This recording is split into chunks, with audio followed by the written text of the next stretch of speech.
Yo guys, welcome back to the channel, and I wanted to do a video, a bit of a random one, but why are Apple MacBooks so bloody expensive? Now, whether you're a Windows or an Apple Mac person, this might be quite interesting for you, some thoughts for me, because I am very much sold on Apple products. Apple phone, Apple MacBook Pro, we'll buy everything Apple. Very much sold into Apple as a brand. But it's a bit strange because there are other companies out there like Windows and gaming laptops that are probably better spec'd than a Mac or an Apple MacBook. Probably more powerful, run faster, better compatibility, and for less price. Yet me and other people will probably spend way more money happily on an Apple product. And the main reason I think it is, well, there's a few reasons actually. First reason though is obviously attention to detail. If you've ever used an Apple MacBook or any Apple product, the attention to detail on everything is next level. So even before you've used the product and you're just buying it from the Apple store, it's like a very cool process. Like when you go into the store to buy the product, you get it and you unbox the Apple MacBook or your phone or whatever it is. It's such a good experience for a customer, and everything's a wow factor, even if it is just something as small as unboxing a charging cable or opening the laptop screen for the first time. It's got a very big wow factor about it. And Apple have done this through every single touch point before buying the product, during it, and then using the product afterwards. And if you do that enough on all your line of products, you create customers for life, which is why I have every single Apple product going, and as probably other people watching this do as well, versus you might just buy a Dell computer or a Windows computer once, but then you might have a different phone. But if you've got a Windows computer or something similar, I'd probably suspect you've got like an Android phone, you don't have an Apple phone, because AirDrop and being able to send files between a phone and a MacBook is one of the best things I think Apple have ever created. But it's just seamless between the products. Everything is easy. And Apple do such a good job of that, right? Now, obviously, if you look at the Apple MacBook Pro or Apple products, the performance is really good.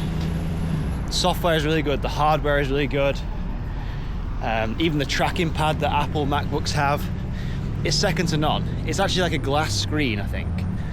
So everything's amazing, which is probably one of the reasons why they're expensive. But the main reason I believe why MacBooks are so expensive is because of that customer experience.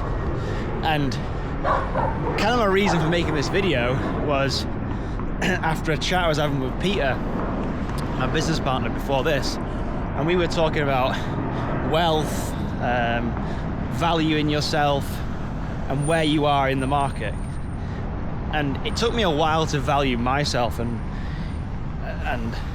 get over that hurdle for me, but there are people, a lot of people, who will spend over the odds on products that are, you could say, less superior than other products versus, like comparing apples to Windows computers. You could argue that a Windows computer is better on paper than an Apple computer. But then why does the majority of the population have Apple MacBooks over Windows computers? This is the reason why. Apple do such a good job of going the extra mile with every single part of the customer experience. It pays off dividends. It doesn't just create one customer, like a customer that just buys a product once. It creates a customer that buys every single product that Apple will ever sell for the rest of eternity, the rest of their life.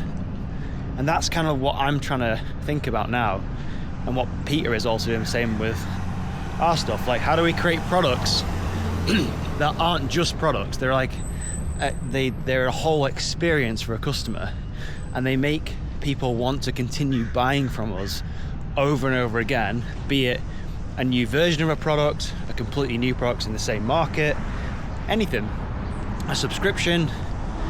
These are all things to take into account and think about when you are starting your brand or creating your brand. That, like, what is the customer experience? What journey do they go through? Every single touch point. They're just swimming the green, so it might be pretty loud here. Where I am. I'm in Los Angeles at the minute. It's pretty chilly this morning. But what I'm trying to say is, don't just create a product and then forget about the customer experience. Look at how your customers interact with your product at every single touch point. Like, even before they've bought from you, what's the journey like? And then when they're opening it, unboxing it, what is it like? And then when they're using your product, what's it like? And if you can create these little wow things, wow factors throughout the whole process that makes people talk, your customers will literally do the selling for you. Which means you won't have to spend as much on advertising and marketing, and you can put your spend elsewhere. Like, for me, the goal is to have no money spent on marketing for a brand. You want your customers selling your products and doing the marketing for you, because that's the most powerful thing ever, because it's way more powerful than somebody else saying how good a product is than me trying to say that. And that's what Apple have done. Like, Apple, I would argue, don't have to put much money into marketing if they don't want. I'm sure they do, but they don't have to, because customers do all the marketing for them. Like, if I bought a new Apple phone and thought there was a feature on it that was so mind-blowing, which there probably will be, I'd be like, oh my god, check out this new feature on my new phone. Oh my god, you need to get this, you need to check that out. How cool that tree is. That's the power of building a good brand, good customer experience, and attention to detail, like Apple have done with their MacBook Pro, and why I will continue buying products from Apple for as long as I'm alive. But I'd love to hear what your thoughts on this, but that's the reason I feel Apple MacBooks are so expensive. It's not necessarily to do with the technology as such in the actual product, but it's also to do with perception, the value of the brand, and the customer experience. Hope this was interesting, guys, and I'll see you in the next video.